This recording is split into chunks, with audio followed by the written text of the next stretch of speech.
Welcome to Teen ypww Lesson 8. I do not own the rights to this music. Today's topic is The World is Ever Changing, but God Remains the Same, Part 4. The lesson text is coming out of 1 Samuel chapters 3 and 4, Hebrews chapter 10 verses 22 through 24, 1 Corinthians chapter 10 verses 12 through 14. The memory verse. I will read the King James Version first and then the New International Version of Malachi chapter 3 verse 6.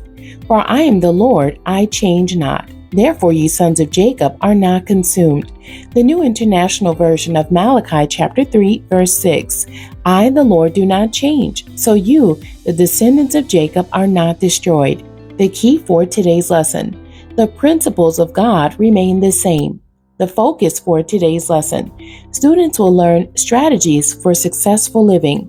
This week, we will continue our discussion about the ever-changing world and the consistency of God. In this lesson, we study a timeline of Samuel's life when he matured and grew into young adulthood. We will review some of the major challenges that he faced and how God continually directed his life. After the death of Eli, Samuel was promoted to be the new priest and prophet of Israel. This transition of Samuel's ministry to the priesthood brought great joy in the land because he was loved by the nation of Israel. As Eli's assistant, Samuel had established a stellar reputation among the people of his country. Our preceding lessons have discussed the way in which Samuel's world went through metamorphic changes. From the days of his infancy to the acceptance of his destined call, so much has changed around the great man of God. Change of residency, avoiding the influence of Hophni and Phinehas, and now the death of Eli. Through the vicissitudes of his life and the ups and downs, the presence of God remained in his life. Through it all, God helped Samuel to become a successful leader. Last week, we briefly discussed Samuel's first conversation with God. During this prayer, God tells Samuel a phenomenal prophetic word that was overwhelming. He told Samuel that he was going to do a new thing in Israel and that everyone who hears about it will be surprised. God also told Samuel that he had advised Eli to correct the sinful lifestyle of his sons, Hophni and Phinehas, for many years, but he did not. Now he had to judge the house of Eli because of the unrestrained sins of his sons. God also declared that nothing could be done to change his mind about this decision. That's found in 1 Samuel chapter 2, verses 10 through 14. The next morning, Eli asked Samuel what the Lord said to him, but Samuel was afraid to answer. Eli compelled him to respond, and Samuel told him exactly what God said. Eli's response to Samuel was kind.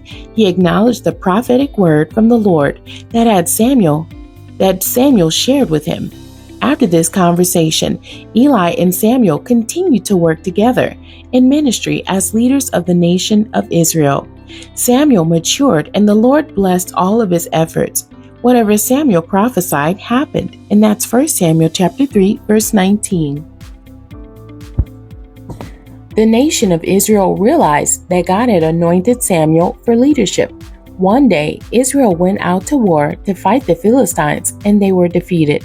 To assist their efforts for their second attack against the Philistines, they brought the Ark of the Covenant with them to the place of war.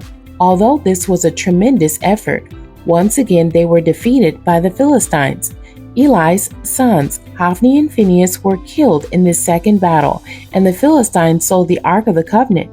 When Eli heard this report, he fell backward off of his seat. His neck broke and he died.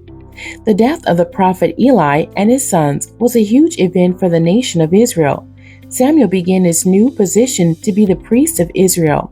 He also served as Israel's prophet, intercessor, judge, restorer of theocracy, and founder of the monarchy. Samuel was a righteous man who was gentle in nature. In 2 Samuel chapter 3, verse 2, God told Eli these words about Samuel, "And I will raise me up a faithful priest that shall do according to that which is in my heart and in my mind, and I will build him a sure house, and he shall walk before mine anointed forever." Wow, what a wonderful rating of approval from God.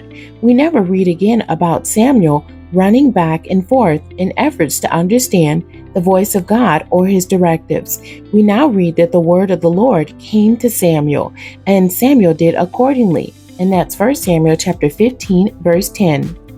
God and Samuel continued to have these types of calm, wonderful conversations for the remainder of his ministry. We are privileged to read this dialogue, and it is like listening to conversations between two good friends.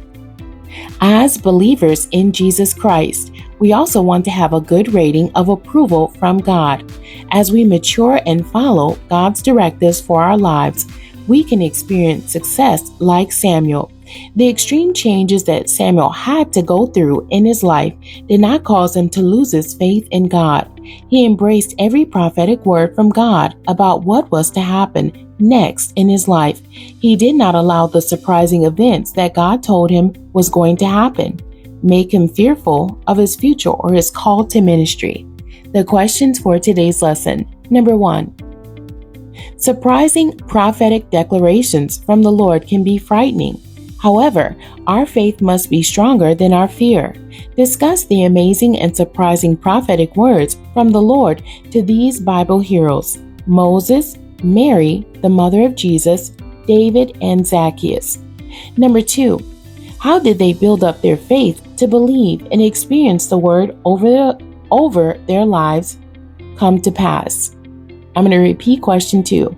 How did they build up their faith to believe and experience the word over their lives come to pass?